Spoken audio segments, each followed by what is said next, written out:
Va ora in onda Auto da Fè, un mondo senza testa, una testa senza mondo, un mondo in testa. Conoscevo come adesso ed ego non mi absolvo neanche quando mi confesso dei peccati che ho commesso. Un'auto da Fè.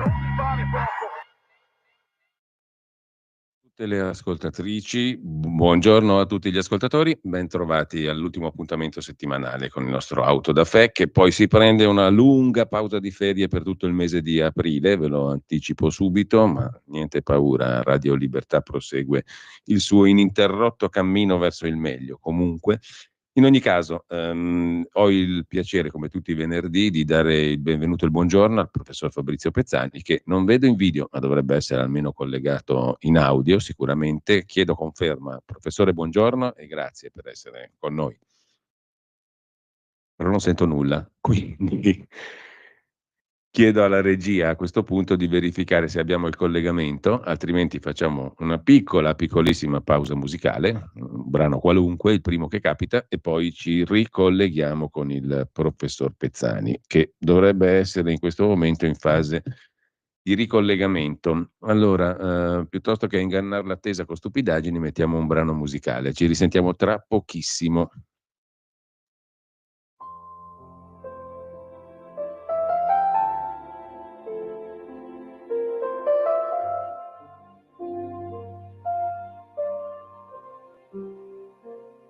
Che cosa c'è? C'è che mi sono innamorato di te. C'è che ora non mi importa niente di tutta l'altra gente, di tutta quella gente che non sei tu. Che cosa c'è? C'è che mi sono innamorato di te. C'è che ti voglio tanto bene, che il mondo mi appartiene, il mondo mio che è fatto solo di te. Come ti amo, non posso spiegarti, non so cosa sento per te, ma se tu mi guardi negli occhi un momento lo puoi capire anche da te. Che cosa c'è? C'è che mi sono innamorato di te. C'è che io ora vivo bene se solo stiamo insieme, se solo ti ho vicino. Ecco che c'è.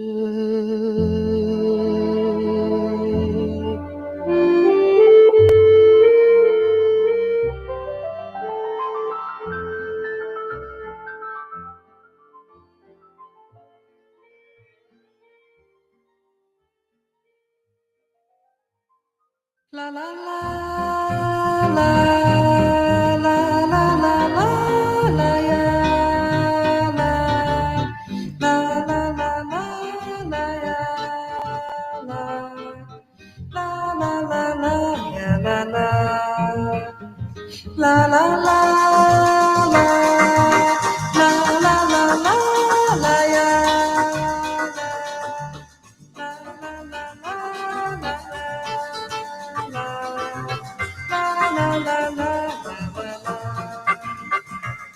Tristeza, the deep sadness a word feels, let it leave my forever,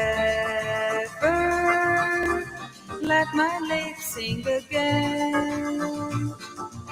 From this day on my days are days of sun and roses, My night's a carnival of song. From this day on, my dear, the door to sorrow closes. This day when you came along. La la la la la la la la la la. La la la la la la la la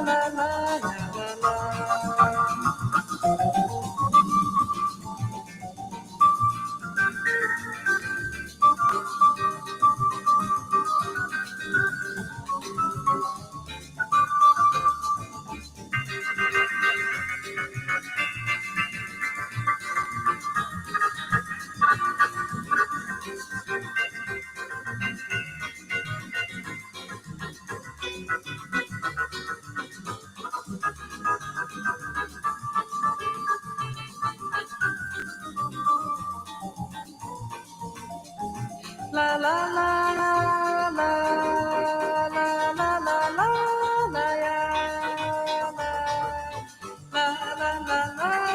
la la la la la la la la. Tristeza, the deep sadness of heart feels. Let it lead mine forever. Let my lips sing again. From this day on, my days are days of sand and roses. My nights are carnival of song. From this day on, my dear, the door to sorrow closes. This day when you came along. La la la la la la la la ya. La la la la la la la la la la la la la.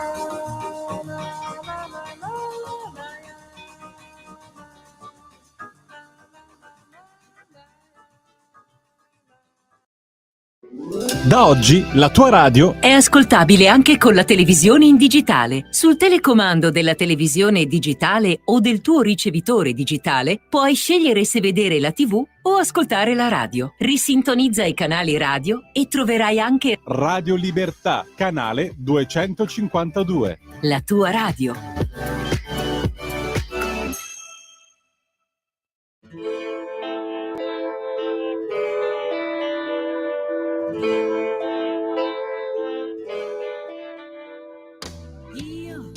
Io sono io con un vestito che non è il mio, è un sorriso che tengo per me, la verità dov'è? Oh, io sono io, dietro questo trucco che non è il mio, è uno specchio che non sa di me, la verità dov'è? Mai, non hai capito mai che per te scorrere sul calendario. Va ora in onda Auto da Fè, un mondo senza testa, una testa senza mondo, un mondo in testa. Conoscevo come adesso ed ego non mi absolvo neanche quando mi confesso dei peccati che ho commesso. Un'auto da Fè. Riproviamoci, così saremo forse più fortunati. Evito tutte le presentazioni che abbiamo già fatto prima. Buongiorno al professor Fabrizio Pezzani, Buongiorno che a dovrebbe voi. stavolta essere collegato con noi, sebbene con l'antico strumento del telefono. Buongiorno professore. Buongiorno a tutti. Ce l'abbiamo fatta, andiamo subito al dunque perché stamattina vogliamo parlare del manifesto di Ventotene, ma non nel senso in cui se ne è parlato, straparlato in questi giorni, anche perché il manifesto di Ventotene è un documento vecchio, per conto mio, vado subito al dunque, per quanto mi riguarda, bolso, retorico, inquietante per molti aspetti e comunque segnato dalla sua data, dalla data in cui fu scritto nel 1941. Fu scritto peraltro da due personalità molto diverse tra loro, un iperliberista e un comunista più o meno pentito, Spinelli il comunista e Rossi, Ernesto Rossi il liberista. Ne è venuto fuori, a mio modesto avviso, un mostro, una roba orrenda. Così la pensava anche il professor Ernesto Galli della Loggia, che scrisse del manifesto di Ventotene in un libro di Giuliano Amato e dello stesso Galli della Loggia, intitolato Europa perduta, edito da Il Mulino, esattamente 11 anni fa, nel 2014. Professore, io ti cito cosa diceva Ernesto Galli della Loggia, che è senza dubbio più autorevole di me, perché quello che penso io non interessa a nessuno, quello che pensa Galli della Loggia probabilmente interessa a qualche persona in più. Galli della Loggia rilevava che questo manifesto di Ventotene, tornato d'attualità perché ne ha parlato criticamente Giorgia Meloni, e a mio giudizio con piena ragione, comunque al di là di questo, il manifesto di Ventotene era giudicato da Ernesto Galli della Loggia un manifesto anche secondo lui criticabilissimo, fuori dal tempo e che non poteva fondare un'Europa sana e basata sul rispetto dei popoli, perché era un manifesto di impronta chiarissimamente socialista, socialista nel senso quasi comunista, diciamo così, dove la proprietà privata viene subordinata agli interessi dello Stato, dove la dittatura, proprio la dittatura, come ha giustamente ricordato la Premier, viene teorizzata per instaurare un nuovo ordine statale, sociale, economico, politico. Il manifesto vuole una rivoluzione dall'alto, scrive Ernesto Galli della Loggia, di tipo giacobino-leninista che non si cura affatto di ciò che pensa il popolo. Il polso fermo, scrivono i due estensori del manifesto, serve in prospettiva dittatoriale per cambiare le cose, per instaurare il nuovo Stato federale europeo. Più che federale, qui però l'accento è messo sullo Stato socialista, cioè sull'eliminazione della società privata e la sua subordinazione alla realizzazione di questo disegno dall'alto. Soluzioni socialiste in economia e una certa dose di dittatura, riassume il professor Galli della Loggia. Questa è la strada tracciata in vista dello Stato federale europeo. E da qui in Italia nasce l'europeismo, nota Galli della Loggia.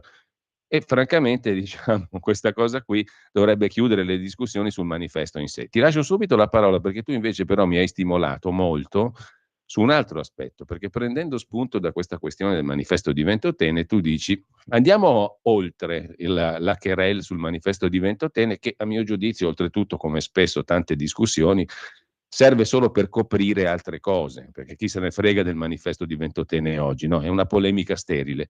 Però se andiamo oltre scopriamo qualcos'altro, no? E qualcos'altro io lo lascio illustrare a te e poi ci ragioniamo sopra. Dici tutto, prof. Allora, peraltro ha fatto un articolo sul Foglio Tremonti in cui invitava a ripartire dal manifesto di Ventotene, no? Per cui abbiamo queste, fra virgolette, dissonanze. Ora, è vero che questo manifesto, questa riflessione, io direi più che un manifesto sarebbe giusto dire una riflessione, perché ha il carattere di una riflessione. Quello che colpisce è come inizia il manifesto dicendo la civiltà moderna ha posto come proprio fondamento il principio della libertà, secondo il quale l'uomo non deve essere un mero strumento altrui, ma un autonomo centro di vita. Con questo codice alla mano si è venuto in battendo un grandioso processo storico a tutti gli aspetti della vita sociale che non lo rispettino.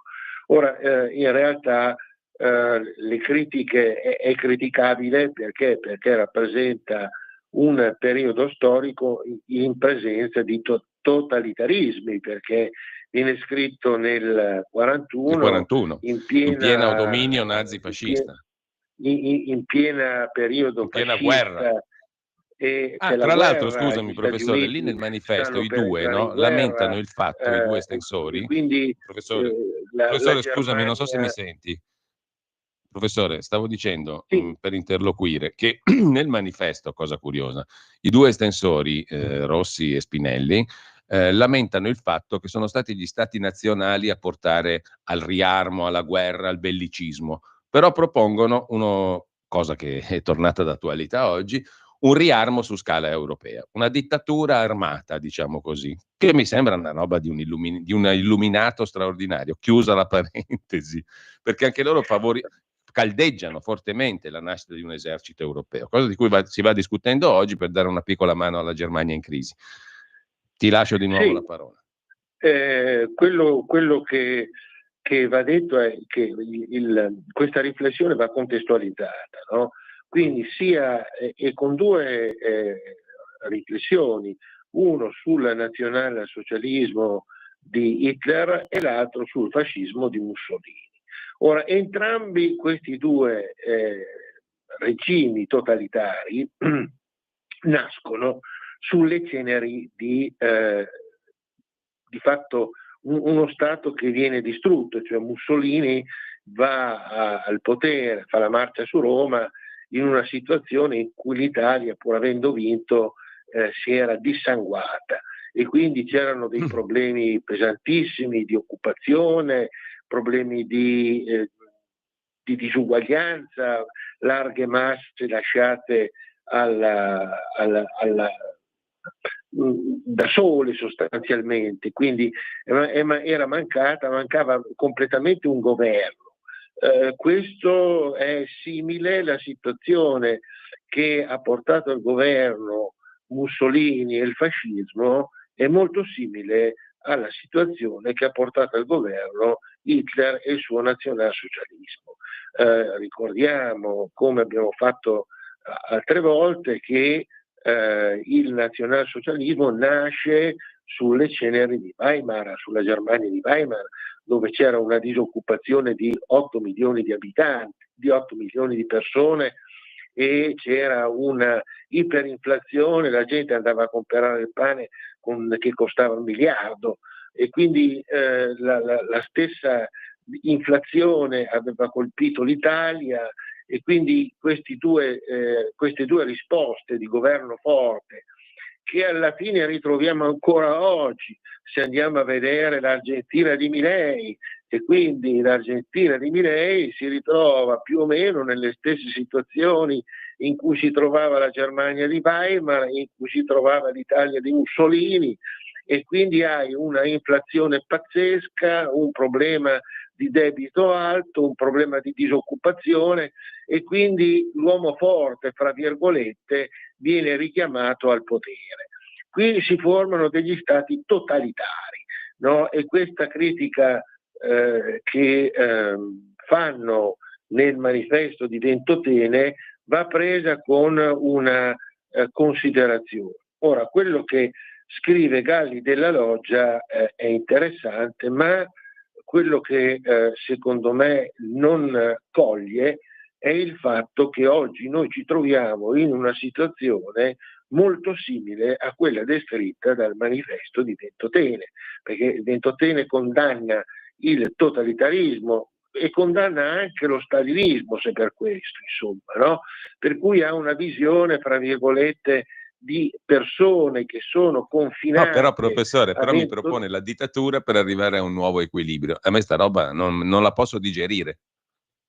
No, la dittatura assolutamente no. Il problema oggi è che di fronte a un totalitarismo, cioè a una Ma sai perché, professore? Lasciami dire una cosa, poi ti lascio lo spazio, perché mi intriga molto questo tuo. In realtà io sto discutendo animatamente perché mi intriga molto il tuo punto di vista, no? E il sale di una discussione è anche proprio questo, no?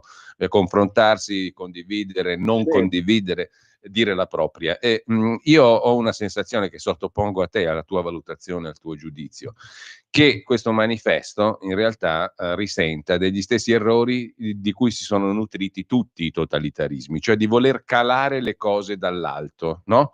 Quindi io mi contrappongo al totalitarismo nazista e fascista perché mi ha messo al confino a me, alla mia parte, diciamo così, però contrappongo a questo totalitarismo quelli che loro chiamano papale la dittatura, perché non si fidano della democrazia, lo scrivono chiaramente, la democrazia è un intralcio per arrivare a questo Stato federale europeo che diventa già un mostro per come viene concepito, a mio giudizio.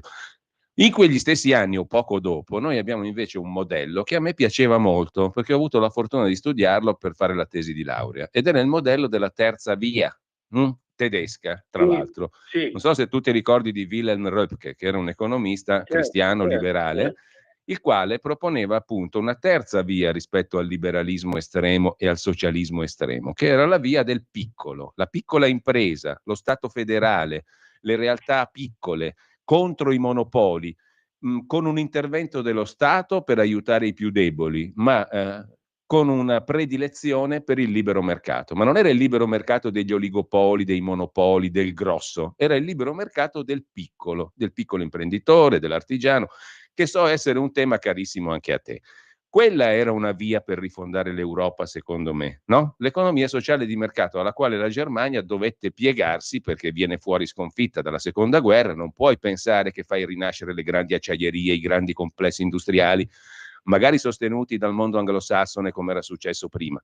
Devi per forza limitare lo strapotere della Germania. Ma quella, giustamente, Röpke lo aveva intuito, era una via d'uscita bellissima, perché tu limitando i grandi complessi, evitando i monopoli, evitando gli oligopoli, potevi far rinascere l'economia dal basso, in un'ottica veramente, diciamo, di piccola impresa, di artigianato, eccetera, e di cornice federale. A quel punto il federalismo sarebbe stato autentico, non quello calato dall'alto degli Spinelli e dei Rossi. Chiudo parentesi, lascio a te una valutazione. No, sono pienamente d'accordo con te, e quindi io poi ho scritto a suo tempo molto sul tema delle imprese minori e sul loro ruolo nel sistema economico, dicendo che nel nostro caso sono state la spina dorsale dell'Italia, perché con la Confartigianato, con la quale io collaboro, piuttosto che le piccole imprese, le imprese minori, eccetera, occupano il 92% Ecco, quella lì era la dei via, lavoratori no? in Non la Italia, dittatura insomma, per no? arrivare allo Stato federale, perché lo Stato federale è l'antitesi della dittatura. Perdonami, mi sto accalorando e adesso non parlo più, giuro, perché anche No, poco no, tempo no, no. ci è rimasto.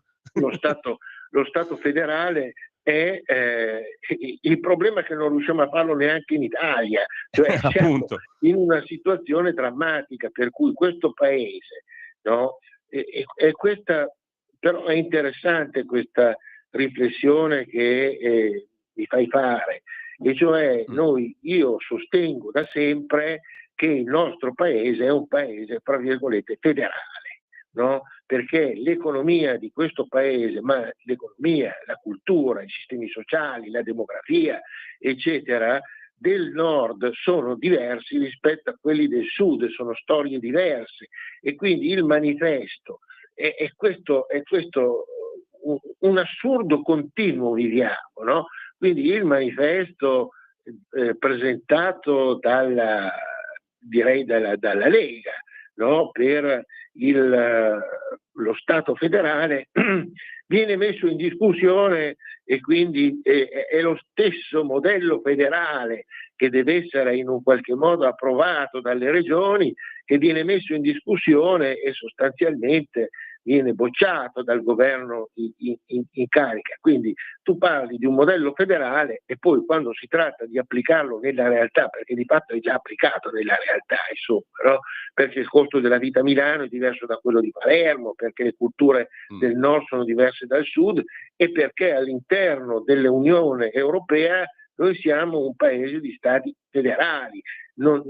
Insomma, questo è un aspetto importante. Quindi l'errore del manifesto di Ventotene è un approccio, fra virgolette, rivoluzionario, come quello che è stato. Loro hanno in mente la rivoluzione di Trotsky, di Lenin, nell'Unione Sovietica sostanzialmente, Sì. no? E quindi l'ottobre rosso del 1917 sostanzialmente. Quindi l'idea di far fronte agli stati totalitari con un altro stato totalitario, insomma. E questo non funziona, non può funzionare, insomma, anche perché la storia ha dimostrato che non funziona, perché alla fine abbiamo visto che la Russia, che nei primi anni del dopoguerra aveva profondamente incardinato il suo modello culturale in una visione totalitaria, no? Via la proprietà privata, e aveva raggiunto dei successi, no? Ricordiamo che il primo uomo che viaggia attorno alla Terra è Gagarin, il cane, non mi ricordo come si chiamava, che mandano in orbita sul satellite. La cagnetta laica. La cagnetta laica. Quindi avevano avuto dei successi, ma poi il modello culturale che loro in un qualche modo apprezzano collassa nel 91. Collassa nell'89, scusa, con Gorbaciov, la perestroica, eccetera, e quindi il loro modello non ha funzionato nella realtà, insomma, no? Ma il problema qual è? Che siamo caduti dalla padella nella brace, perché alla fine il Galli della Loggia fa bene a contestare il manifesto di Ventotene, ma la critica di fondo del manifesto, cioè il manifesto viene scritto in un contesto politico-sociale che trovo sia profondamente uguale a quello di oggi, cioè siamo in un contesto, ieri facevo questa riflessione in teleambiente in cui c'era una fotografia dei cosiddetti balilla, che erano quelle figure di ragazzini che venivano armati col fucilino, fare le esercitazioni militari, dovevano fare attività fisica, dovevano sviluppare in un qualche modo la razza come Hitler aveva fatto poi in Germania. Oggi se a quei soldatini noi leviamo il fucile del metro e gli mettiamo in mano un cellulare e in testa una cornetta con i social, noi abbiamo esattamente la stessa cosa, cioè noi abbiamo oggi un sistema che è un sistema oligopolista. Qui non stiamo parlando di democrazia, qui stiamo parlando di oligopolio, cioè sì. Quando tu hai in mano il potere a un numero ristretto di persone e una disuguaglianza che non ha precedenti nella storia dell'uomo, una disuguaglianza pazzesca. Gli Stati Uniti hanno una disuguaglianza pazzesca, anche noi stiamo marciando verso una disuguaglianza, ma quello che trattiene dalla fase finale è ancora la presenza, come dici tu, di un'anima di questo paese che è ancorata alla storia, che è ancorata all'agricoltura, che è ancorata a una visione sociale, perché abbiamo ancora una visione sociale del nostro paese, anche se sta scomparendo. E l'altro aspetto che è inquietante in questa situazione, a mio parere, è che lo ricorda come i totalitarismi, è il processo di forte desacralizzazione dell'Europa, no? Quindi noi abbiamo un'Europa che nasce più o meno come un principio cristiano, come fede, che viene richiamata più volte, ma noi siamo in una fase di desacralizzazione dell'Europa, e questo è un fatto estremamente grave, non tanto per la religione cristiana, no, che è la nostra religione, ma perché nella storia qualsiasi società e qualsiasi civiltà che non abbia un briciolo di spiritualità non può sopravvivere. Questa è la realtà della storia. Professore, insomma, no? Causa anche il problema tecnico iniziale, sono già le 10:59, noi ci dobbiamo salutare. Io trovo molto interessante questo punto di vista tuo, che istituisce un parallelo fra la situazione dell'epoca del manifesto di Ventotene e quella di oggi. Rimango convinto che la soluzione del manifesto di Ventotene sia profondamente sbagliata, che oggi come oggi sia una cosa che non sta né in cielo né in terra per prefigurare uno Stato federale europeo che sarebbe un super Stato, a quel punto sì dittatoriale, perché l'avevano capito anche loro che o ci metti la dittatura per fare una roba del genere o non ci arrivi, perché 27-30 paesi europei non stanno insieme perché sono simili, perché sono fratelli, non hanno niente o quasi niente in comune, hanno pochissimo in comune. Poteva essere una bellissima area di libero scambio, non lo è stata, è diventato un mostro burocratico. La via d'uscita, io mi permetto, professore, di segnalare agli ascoltatori 4 libri del nostro amico tedesco Wilhelm Röpke, l'economista dimenticato da tutti, che era un teorico della terza via, quella che interesserebbe anche a noi, no? Piccole imprese, no monopoli, Esatto, no oligopoli. esatto. E soprattutto uno Stato che fa lo Stato sociale con un occhio però al mercato, laddove il mercato però non sono le grandi banche, le grandi imprese, appunto i monopolisti. Il mercato sono le persone che devono fare libera impresa, l'artigiano, il commerciante, il piccolo imprenditore. E i libri sono editi in italiano e sono di quegli anni lì, sono pubblicati subito dopo il manifesto di Ventotene, dal 41-42 in avanti. La crisi sociale del nostro tempo, edito da Einaudi in Italia nel 46, L'ordine internazionale, Il problema della Germania e Civitas Humana, umana con la H davanti alla latina, Civitas Humana. Wilhelm Röpke.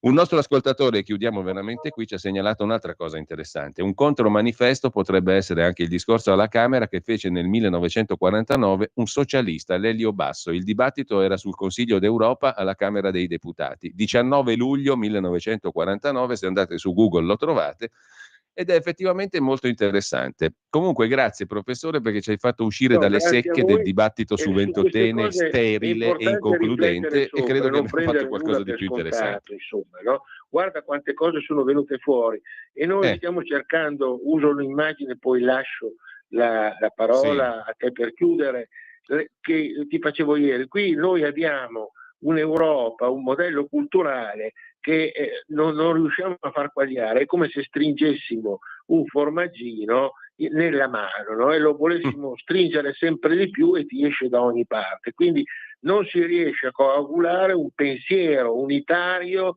che parta dalle radici. L'ultimo mio libro è intitolato Il futuro nelle radici ed è lì che dobbiamo ripartire da un paese di economia mista sociale, di un'economia sociale. Bene, economia sociale di mercato, Wilhelm Röpke, Lelio Basso e il professor Fabrizio Pezzani. Buona mattinata a tutti, grazie professore. Grazie a voi e buona giornata. Avete ascoltato Auto da Fè. Stai ascoltando Radio Libertà.